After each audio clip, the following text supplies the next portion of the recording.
감사합니다. 우리 함께 하나님 말씀 보시겠습니다. 오늘 거룩한 주일 아침 우리에게 주신 하나님 말씀은 신약성경 요한복음 제4장 19절에서 24절까지 말씀입니다.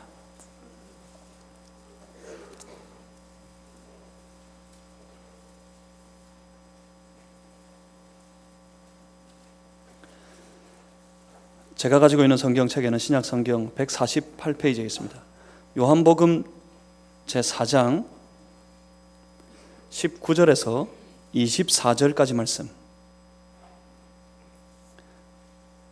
오늘 우리에게 주신 하나님 말씀입니다. 우리 다 같이 함께 한번 합독하시겠습니다. 19절부터 24절까지.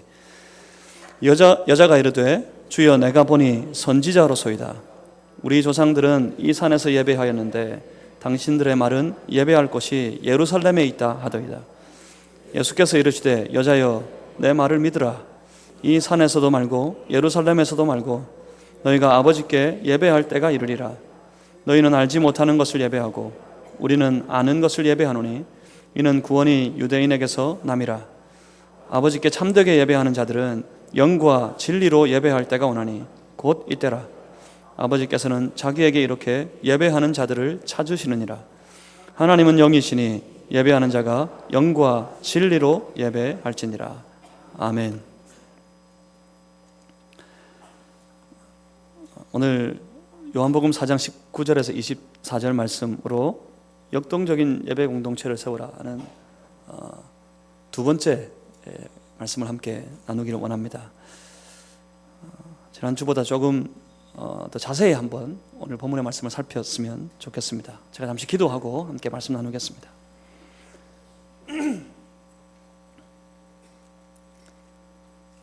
살아계신 하나님, 오늘 거룩한 주일 주의 백성들이 하나님 앞에 예배드리기를 원하는 간절한 소망과 우리 예배를 받으실 하나님을 간절히 기대하면서 주님 앞에 나아왔습니다. 우리 예배 가운데 함께 하시고 선포되어지는 주의 말씀 가운데 우리를 향하신, 우리 자신을 향한 하나님의 선하고 거룩하신 뜻을 분별하게 하여 주시옵소서. 성령님, 우리를 덮어주시고 우리를 도와주시옵소서. 뜨거운 마음으로, 간절한 마음으로 저 사마리아 땅, 저 외면당하는 저 땅, 외면당하여 울며 하나님 앞에 불며 예배드리기를 소망하여 주님 앞에 엎드려 살아가는 그 한 여인을 향하시는 우리 주 예수 그리스도의 그 마음을 조차 주께로 나아가게 하여 주시옵소서. 예수 그리스도 이름으로 기도하옵나이다. 아멘. 예수님 왜 그 길로 가셨을까요? 어쩔 수가 없었기 때문에? 아니면 우연히? 돌아보면 예수님이 가시는 그 길, 그 짧은 공생의 사역의 기간 동안 주께서 행하신 모든 일들과 걸어가셨던 모든 길은 철저하게 우리 주님의 뜻을 따라 주가 가지신 의도대로 주의 계획을 이루시기 위해 행하시고 가셨던 길이었습니다. 어떤 순간도 우연이나 어쩔 수 없어 가신 걸음은 단 한 번도 보이지 않습니다. 그렇다면 오늘도 마찬가지일 겁니다. 지금 이 순간도 우리 주님에게는 의도가 있으십니다. 우리 주님은 계획이 있습니다. 그 의도와 계획은 다분히 예수님이 한 우물가에서 만나신 그 이름 없는 여인과 관계에 있을 겁니다. 그리고 더 나아가면 이 여인을 통해서 그 소외된 땅, 그 척박한 땅, 사마리아 땅을 주께로 부르시는 그 땅에 큰 부흥의 운동을 일으키시는 그 놀라운 역사와 분명히 관계에 있을 겁니다. 같은 의미로 돌아볼 때 오늘 주님은 그 의도와 그 계획을 가지고 오늘 우리를 찾아오십니다.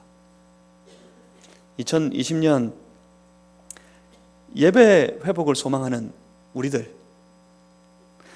만나시고 우리들을 통해서 주의 몸된 우리 마산제일교회를 통해 이 지역 가운데 놀라운 부흥의 역사를 의도하고 계획하신 채 오늘 우리를 만나러 우리 예배 가운데 찾아오십니다. 그렇다면 지금 한 이름 없는 사마리아 여인의 마음이 되어서 오늘 우리를 찾아오시는 예수님을 만날 수 있는 거룩한 이 주일의 예배가 되실 수 있기를 주의 이름으로 축복합니다. 한 여인의 변화가 그 동네의 부흥으로 이어집니다. 한 이름 없는 여인이 우리 주님을 만났을 때 그 여인의 간절한 갈망과 갈증이 해갈되었을 때 그 사마리아 땅이 수많은 사람들에게 외면당하고 비난받고 그렇게 황폐해져가는 그 사마리아 땅이 주께로 돌아오는 놀라운 역사로 이어졌습니다.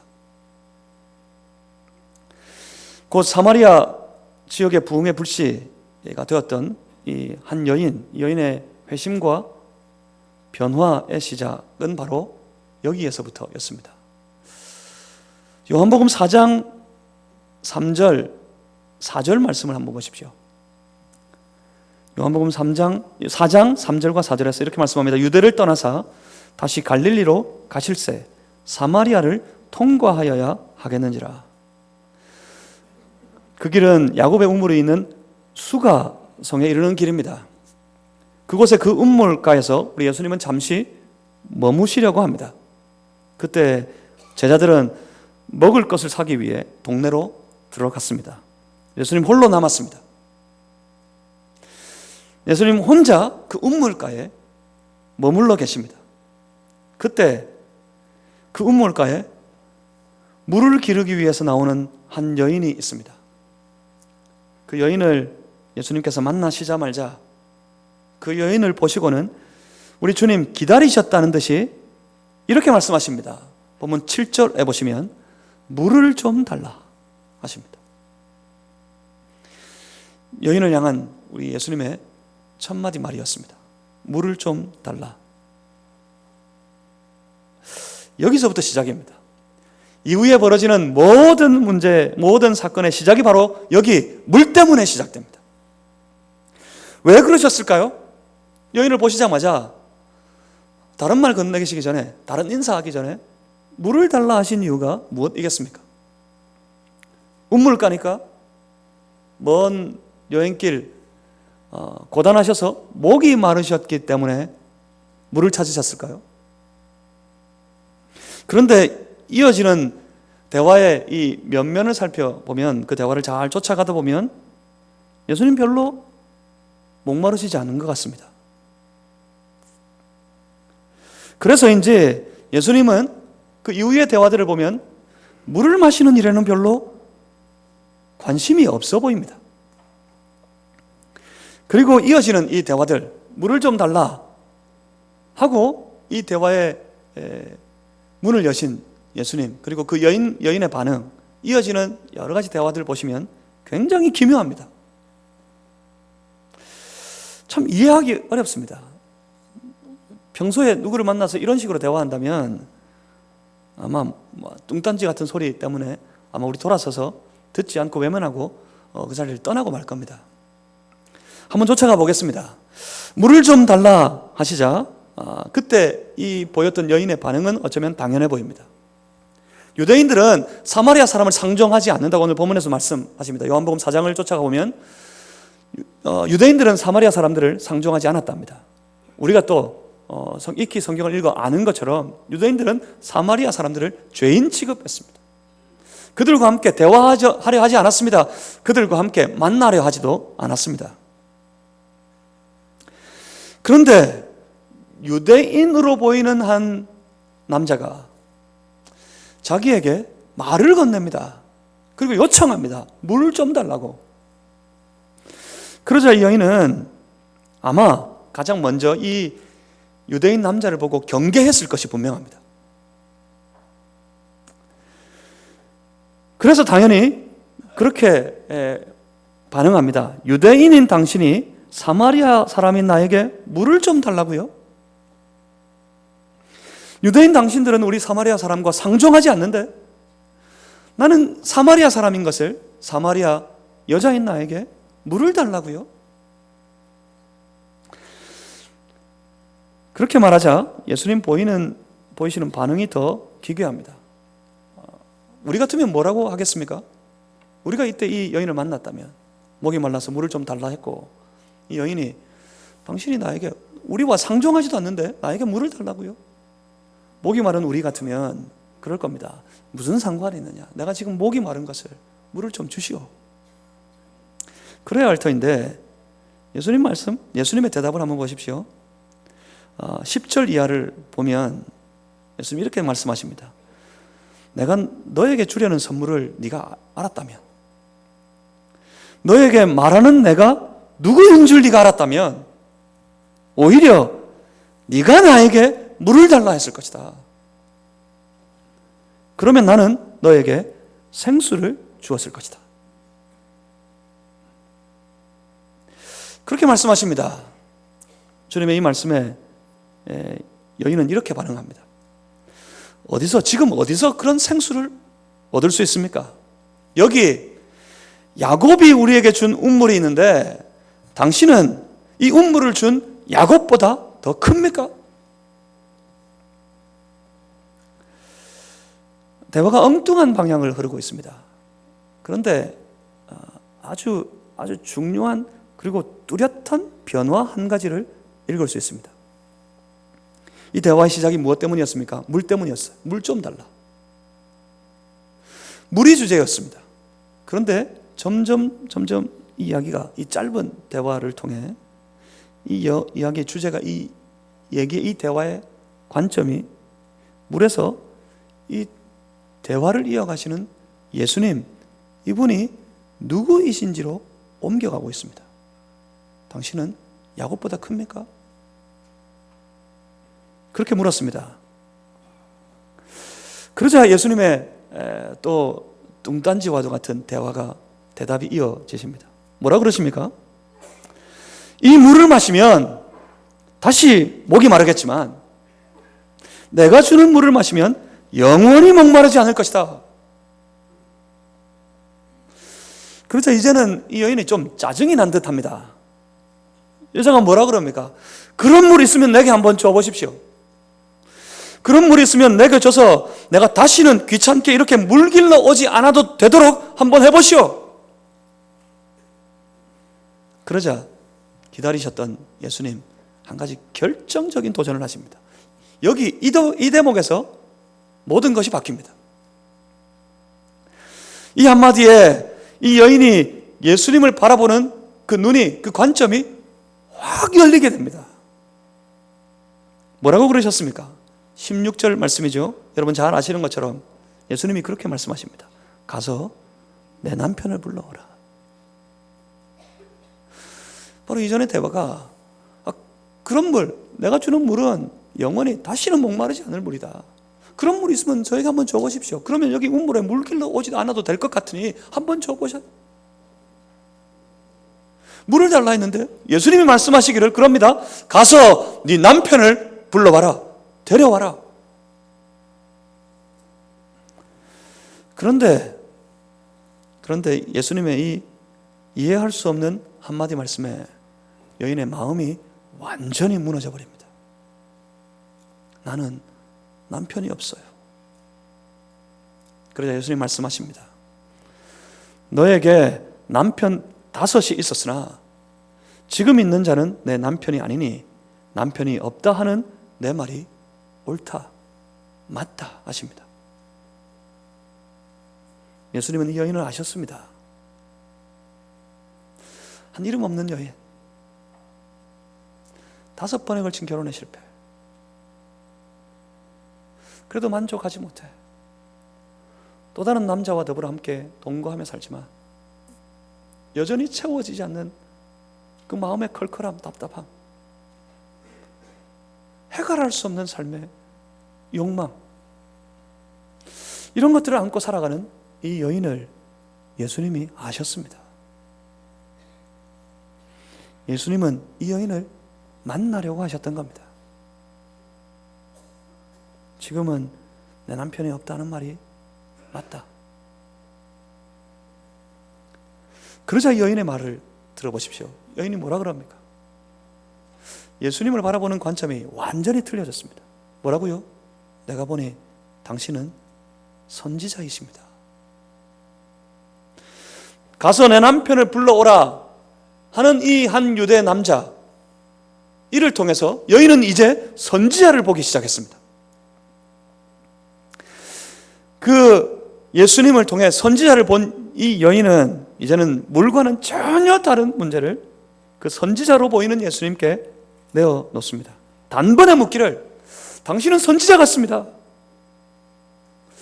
당신이 내가 안에 있는 이 갈증에 대한 해답을 당신이 주실 수도 있겠습니다 하는 마음으로 여인이 단번에 이렇게 묻습니다. 본문 20절입니다. 우리 조상들은 이 산에서 예배하였는데 당신들의 말은 예배할 곳이 예루살렘에 있다 하더이다. 먼저 다 잊어버리셨을 것 같은데 이 대화가 뭐에서 시작됐죠?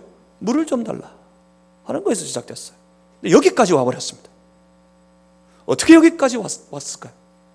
어쩌면 주님이 이 대화를 이렇게 의도하셨던 것 같습니다.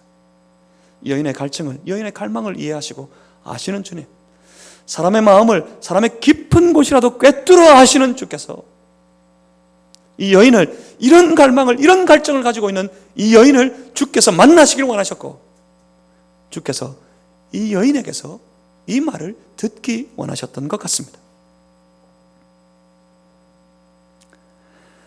이 산에서 예배하는 것이 옳습니까? 아니면 유대인의 말처럼 예루살렘에 예배하는 것이 옳습니까?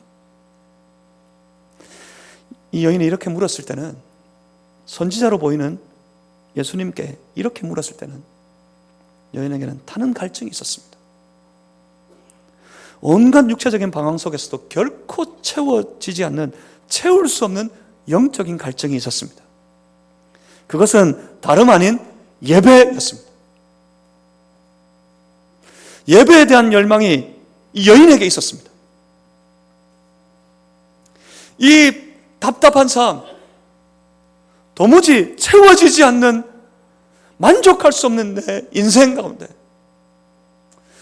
그래도 나를 만나주시고 어쩌면 하나님이 날 받아주시면 채워지지 않는 내 모든 삶의 문제를 해결할 수 있을 텐데, 그래서 날마다 하나님 앞에 나아가 제사하기 원하고 하나님께 나아가 예배 드리기를 원하는데, 그 예배를 주께서 받아주시기를 간절히 기대하는데,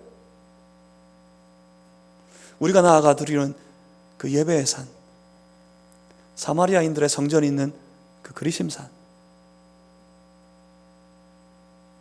그리심산에서 예배, 그것은 옳지 않다 합니다. 유대인들이 그러기를 예루살렘 성전에서만 하나님 임재하시고 그곳에서만 하나님 만날 수 있다. 예루살렘 성전에서 드리는 예배만이 하나님이 받으시는 예배이라고 그렇게 우겨대니, 그러면 나는 내가 그렇게 간절한 마음으로, 내가 그렇게 타는 목마름으로 하나님 앞에 드리는 이 예배는, 이 제사는 하나님 앞에 드려질 수 없다는 말인가? 여인은 가슴을 쳤습니다. 나는 예배도 못 드린단 말인가? 그래서 늘 스스로 알고 싶었습니다. 과연 우리의 이 예배를 하나님은 받아주실까? 우리의 이 예배도, 나 같은 자의 예배도 하나님은 과연 받아주실까? 그래서 선지자로 보이는 이에게 그렇게 물었습니다. 이 산에서 예배하는 것은 옳지 않습니까? 지금 이 산, 그리심산에서 예배 드리는 것은 하나님께서 받지 않으십니까? 저 예루살렘에서 드리는 예배만이 옳습니까? 하나님께 예배 드리고 싶은데 과연 어디서 예배 드릴 때 하나님 받으십니까? 그렇게 물었습니다. 패역한 삶 속에서도 이 이름 없는 한 여인의 삶에는 예배에 대한 갈증과 갈망이 깨어나고 있었던 겁니다. 그런데 여기서 부흥이 시작됩니다. 부흥은 부흥에 대한 간절한 열망으로 되는 것이 아닙니다. 부흥은 부흥의 계획을 세우고 그 부흥이 있기를 선포하는 것에서부터 시작되어지는 어떤 프로그램이 아니란 말입니다. 부흥은 다시 복음으로 돌아가서, 다시 말씀으로 돌아가서 무엇보다 뜨겁게 하나님을 예배하고, 뜨겁게 하나님 찬양하고, 뜨겁게 예수 그리스도의 이름으로 아버지 하나님께 기도하고, 뜨겁게 주의 복음 들고 이제 달려나아가서 만나는 모든 이웃들에게, 모든 친구들에게, 모든 친척들에게, 모든 사람들에게 복음을 전도하는, 바로 거기에서부터 시작되어지는 운동이 바로 부흥입니다. 2020년 올해부터 시작해서 다시 주의 몸된 교회를 통해 이 땅에 부흥이 일어나기를 간절히 소원합니다. 여러분, 부흥을 원하십니까? 부흥이 있기를 바라십니까? 우리 교회가 부흥하기를 원하십니까? 만약 부흥을 원하신다면 뜨겁게 예배하시기 바랍니다. 뜨겁게 하나님을 향해 예배 드리시기를 바랍니다. 그리고 뜨겁게 하나님 찬양하시길 바랍니다. 뜨겁게 주의 이름으로 하나님께 기도하시기 바랍니다. 뜨겁게 말씀 받으시길 바랍니다. 뜨겁게 나가서 전도하시길 바랍니다. 그러면 거기에서부터 부흥의 불씨가 다시 타오르기 시작할 겁니다. 어떻게 하자고요? 한번 따라하겠습니다. 뜨겁게 예배하고, 뜨겁게 찬양하고, 뜨겁게 기도하고, 뜨겁게 말씀 받고, 뜨겁게 전도하자. 그러면 부흥이 시작됩니다. 예배에 대한 타오르는 목마름, 이 여인처럼 예배에 대한 강한 갈망과 갈증이 여러분에게 있습니까? 내 예배가 회복되기를 원하고, 나의 예배 가운데 하나님이 임하시기를 바라고, 내 이 예배를, 내 부족한 자의 예배를 하나님 받아주시기를 바라는 그런 예배의 갈망이 여러분들에게 있으십니까? 그런 예배에 대한 갈증이, 해결할 수 없는 목마름이 여러분에게 있기를 주님의 이름으로 소망합니다. 왜요? 그래야 희망이 있으니까 그래요. 예배가 회복되어야 그 자리에서 부흥이 시작되니까 여러분에게 최소한 그 부흥을 위하는 간절한 마음 가지고 예배를 회복하기를 원하는 그런 갈망이 시작되어야 하겠습니다. 2020년 그래서 무엇보다 예배가 회복되기를 바랍니다. 예배를 향한 간절한 열망, 그런 갈망이 우리에게 회복되기를 원합니다. 그래서 우리 교회가 역동적인 예배를 드리는 예배의 공동체가 되기를 주님의 이름으로 소망합니다. 이제 보십시오. 그 갈증과 그 갈망을 만지시는 예수님을 보십니다. 간절한 마음으로 어디서 예배 드려야 합니까? 하나님 만나고 싶고, 내가 죄인이지만, 내가 패역한 삶을 산 연약한 여인이지만 하나님 앞에 나아가 내 삶을 드리고 싶고, 하나님께 온전한 제사를 드리고 싶습니다. 어디서 예배 드려야 합니까? 그렇게 묻는 여인에게 예수님께서는 무척이나 진지하게, 지금 예수님 너무 진지하십니다. 말씀하시기를 21절에 보시면, 여자여 내 말을 믿어라. 물을 좀 달라, 나에게 물 좀 달라 하실 때의 모습과 어쩌면 그때 우리 예수님의 목소리와 지금은 많이 틀릴 것 같습니다. 예수님이 그 여인에게 간절한 갈망으로 주께 답 얻기를 원하는 이 여인에게 예수님이 말씀하시기를, 여자야 내 말을 믿어라 하십니다. 그런데 그 이후에 예수님의 대답이 또 아이러니합니다. 분명히 여인이 물었습니다. 이 산, 이 그리심 산입니까? 아니면 저 성 예루살렘 성입니까? 어디서 예배드리는 것이, 어디서 제사하는 것이 옳습니까? 그렇게 장소를 물었는데 장소가 어디냐고 물었더니 예수님은 이렇게 말씀하셨습니다. 21절에 이어서 이 산에서도 말고 예루살렘에서도 말고, 뭡니까? 이 산도 아니다, 그리심산도 아니다, 그렇다고 저 예루살렘 성전도 아니다. 예수님 지금 아주 획기적인 선포를 하시는 겁니다. 그리심산에 있는 세워진 그 성전도 아니다. 이스라엘이 솔로몬 이후 두 쪽으로 나누어졌을 때, 북이스라엘, 남쪽 유다, 그렇게 나누어졌을 때 북이스라엘 사람들은 남유다 예루살렘으로 제사하기 위해 내려올 수가 없었습니다. 나라가 갈라졌으니까. 그때 그들의 편의에 따라 제사하기 위해 그리심산에 성전을 짓습니다. 그때부터 이 그리심산의 성전의 예배가, 성전의 제사가 시작되어졌습니다. 오랜 역사가 있습니다. 오랜 전통이 있습니다. 그곳에도. 그런데 예수님, 그 산은 아니랍니다. 그런데 자고로 전통적으로 예루살렘에 세워진 성전은, 그 지성소에는 하나님이 임재하시고, 그곳에 대제사장을 필두로 나와서 이스라엘이 하나님께 드리는 그 제사는 하나님이 받으시는 제사라고 온 유대 백성들이 그렇게 믿어왔는데, 예수님이 말씀하십니다. 저 예루살렘도 아니다. 그럼 어디입니까? 그럼 어디? 이 산도 아니고 예루살렘도 아니면 도대체 어디입니까? 여인이 어디서 제사하는 것이 옳겠느냐고 물었더니 예수님은 이 산도 아니고 예루살렘도 아니고, 당연히 뭘 기대할 수 있을까요? 제3지대, 또 다른 어떤 곳, 그곳에서 예배하는 것이, 제사하는 것이 맞다 하셔야 할 것 같은데, 예수님 그렇게 말씀하십니다. 이 산에서도 예루살렘에서도 아니고 너희가 아버지께 예배할 때가 이르리라. 그리고 말씀하시기를 23절에서는 아버지께 참되게 예배하는 자들은 영과 진리로 예배할 때가 오나니, 예배할 때가 오나니 바로 이때라 하십니다. 여인은 분명 예배의 장소를, 제사의 장소를 물었는데 예수님은 지금 장소가 아니라 난데없이 예배의 시간을 말씀하십니다. 그것도 지금이랍니다. 지금 이때라.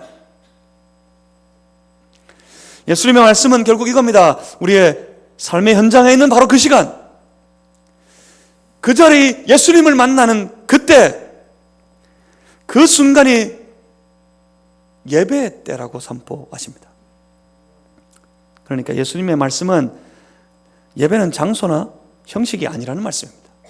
예배는 우리가 살아가는 모든 삶의 순간, 그 생활하는 모든 그 시간이 하나님 앞에 예배 드려야 되는 시간이라고 선포하시는 겁니다. 그렇습니다. 예배는 생활입니다. 예배는 신앙인들의 생활 방식입니다. 여러분의 생활 방식이 어떻습니까? 여러분의 생활 방식은 무엇을 쫓아가십니까? 여러분의 모든 생활 방식은 돈에 맞추어져 있지 않습니까? 여러분의 모든 생활 방식은 여러분 개인의 삶에 안락에 맞춰져 있지 않습니까? 여러분의 모든 생활 방식은 내 자녀들의 출세에 맞춰 있지 않습니까? 그런데 주께서 그렇게 선포하십니다. 하나님의 백성들의 모든 삶의 생활의 방식은 예배이어야 한다고. 예배가 무엇입니까? 하나님을 높이는 것입니다. 하나님을 경배하는 겁니다. 성도의 모든 삶의 방식은 그 하나님을 높이는 것에 맞추어져 있어야 한다는 선포입니다. 그렇게 생활의 예배가 회복될 때 성전에서의 예배도 회복되어집니다. 그렇게 매일의 삶에 그 살아가는 모든 순간에 주님을 만나고 그곳에서 하나님을 높이는 예배의 삶이 회복될 때 그리심산에서의 예배도 하나님 받으실 것이고 예루살렘에서의 예배도 하나님 받으실 겁니다. 모든 삶의 자리에서 예배를 하나님이 받으실 겁니다. 그렇습니다. 예배는 순서가 아닙니다. 예배는 절차가 아닙니다. 이 절차를 고상하게 사람들이 예전이라고 말합니다. 예전 중심의 예배. 그 예전에 빠지면 예배를 놓칩니다. 여러분 기억하십시오. 순서와 절차에 빠지면 예배를 놓칩니다. 예배를.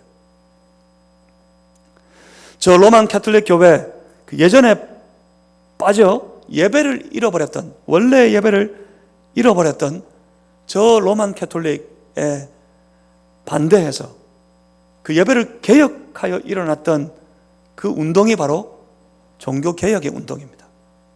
그 개혁을 통해서 이 땅에 세워진 교회가 바로 개혁주의 교회입니다.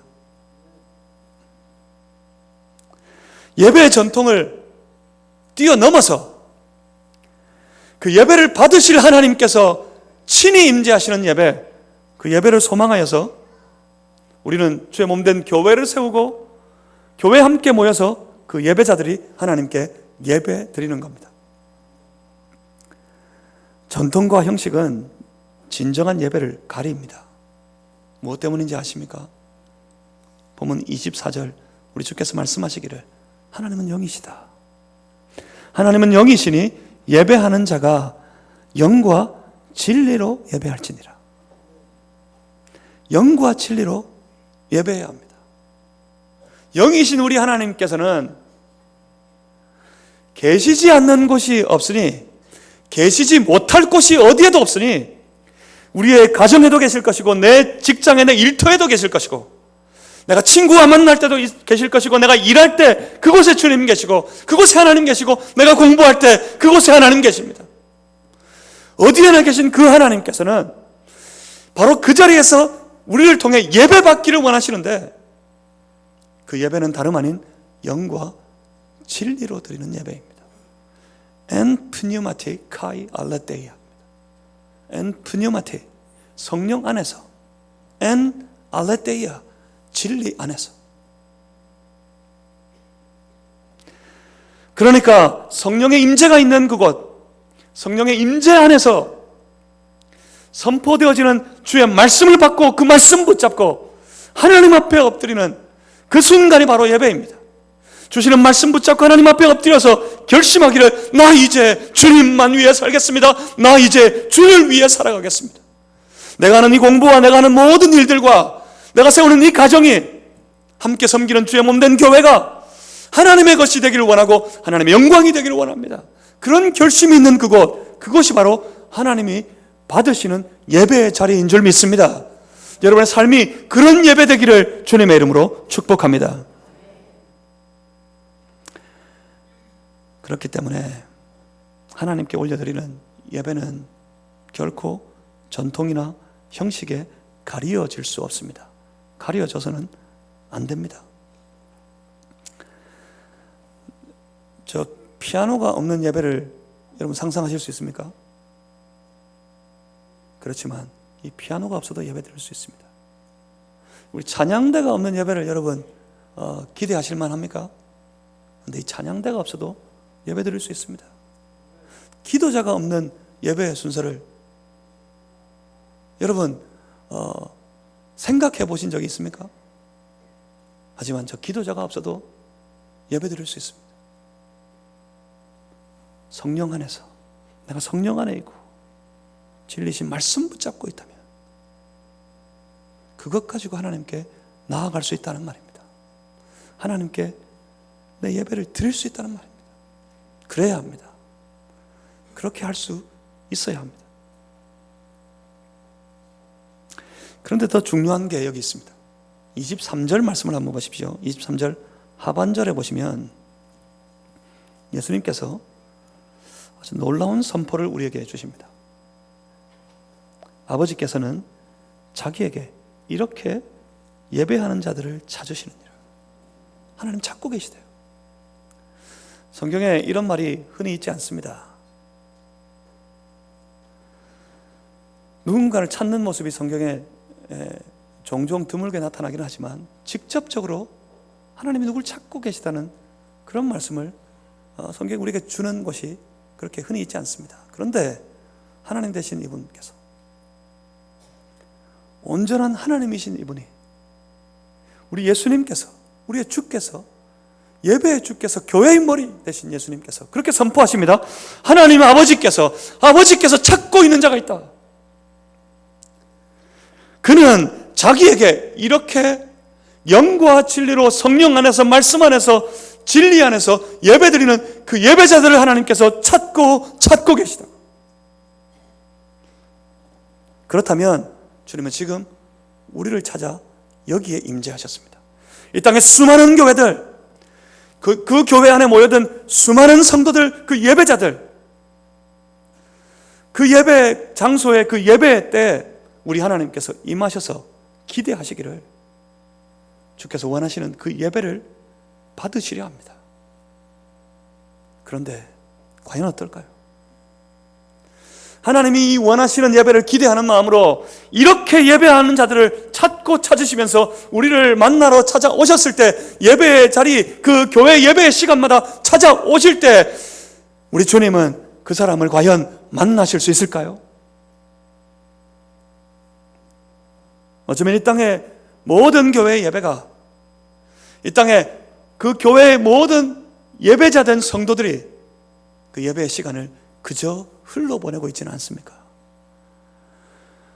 예배의 시간을 따라 그저 자리에 앉아 있는 것으로 만족하고, 예배의 순서, 예배의 절차를 따라 내가 따라가니 예배 드렸다고 오해하고 착각하고, 이 예배는 하나님 당연히 받으실 것이라고 착각한 나머지 그저 예배의 시간을 흘러보내고 있는 이 땅의 교회들, 이 땅의 성도들을 봅니다.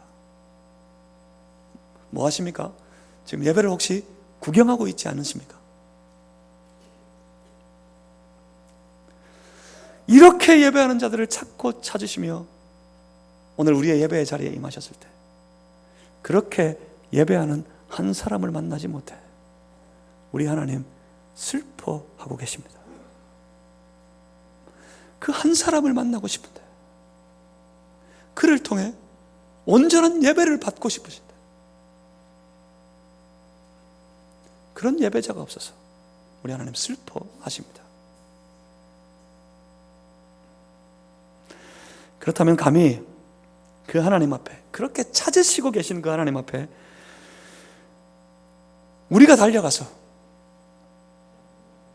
우리가 2020년 올 한 해 하나님이 받으실 만한, 하나님이 임재하시고 그 하나님을 만나고 그 하나님을 경험하고 하나님께 온전히 올려드릴 그 역동적인 예배의 공동체 되기를 선포하고, 그 예배를 회복하기를 우리가 간절히 갈망하고 갈증하고 간절히 소원하면서 주님 앞에 나아온 우리가 하나님 앞에 그렇게 담대히 외칠 수 있기를 바랍니다. 하나님, 우리가 여기 있습니다.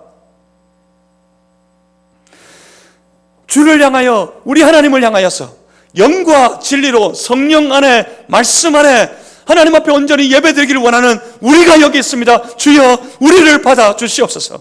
그렇게 담대히 외치며 하나님 앞에 나아갈 수 있는 2020년이 되시기를 주의 이름으로 축복합니다.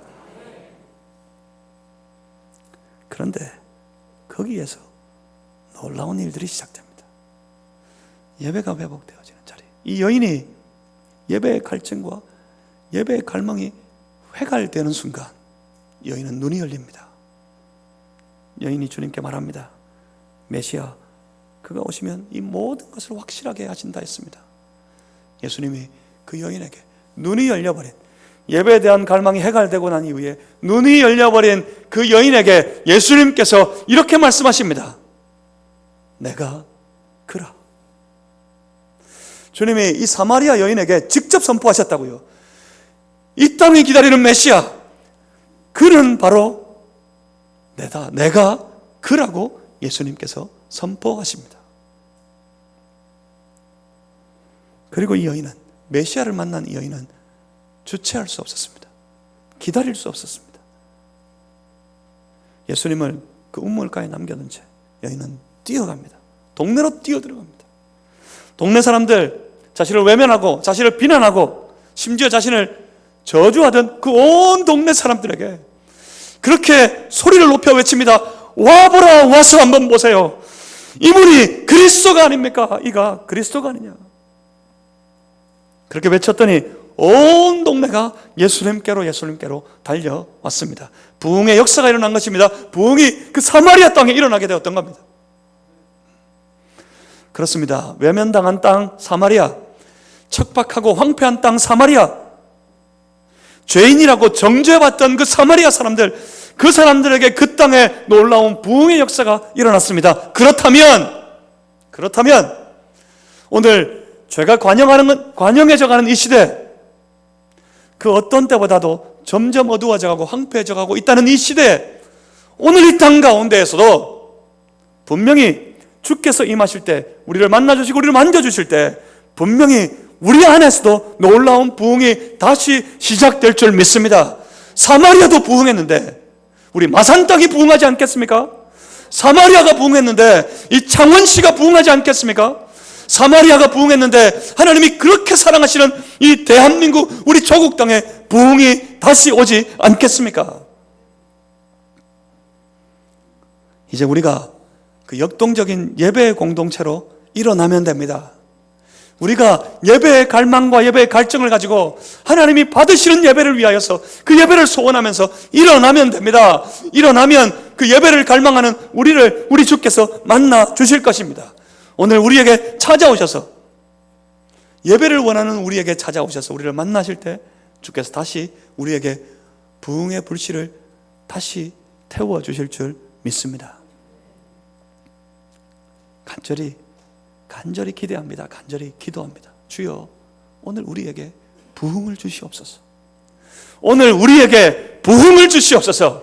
하나님 앞에서 주가 주시는 놀라운 부흥의 역사를 감당하는 저와 여러분, 우리 마산제일교회가 되기를 주님의 이름으로 소망합니다. 어디서 시작입니까? 예배 운동에서 시작입니다.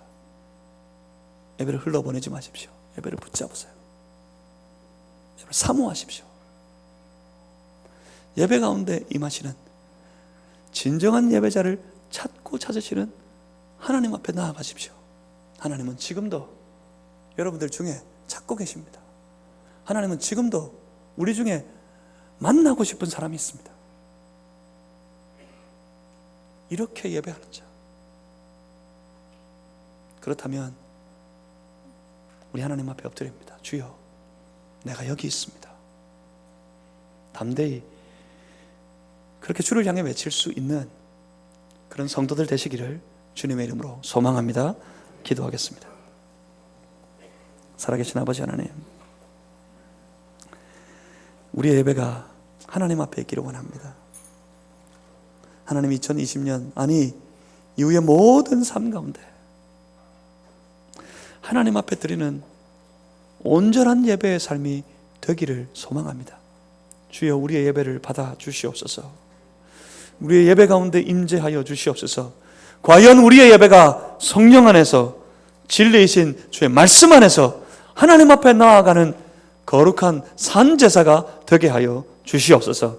감사합니다. 예수 그리스도 이름으로 기도하옵나이다. 아멘.